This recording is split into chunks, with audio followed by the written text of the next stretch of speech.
14 қыркүйек бауыздалған балалар мен келіншек. Әрбір қазақтың қабырғасын қайыстырған сұмдық екі себепке байланысты болғанымыз. Күдіктіні құрықтаған жігіттермен бүгін сұхбаттастым.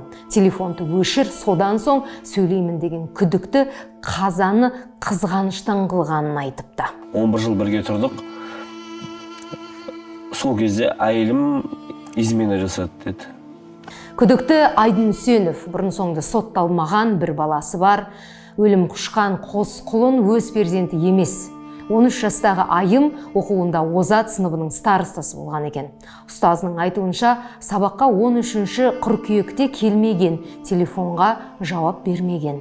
Ал марқұм 42 жастағы Мадина құрылыста еңбек етіп, сол күндері тапсырыс алғанын туыстарына айтыпты. Күдіктінің ойын құмар болғанын ел айтуда, сондықтан келіншектің қаржысына құнықты ма беймәлім, бірақ балалардың копилкасындағы 50 мың теңгенің жоғалғаны анықталған.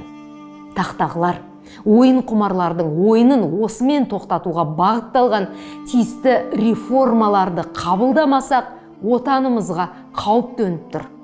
Ауруын жасырған өледі һәм өлтіреді.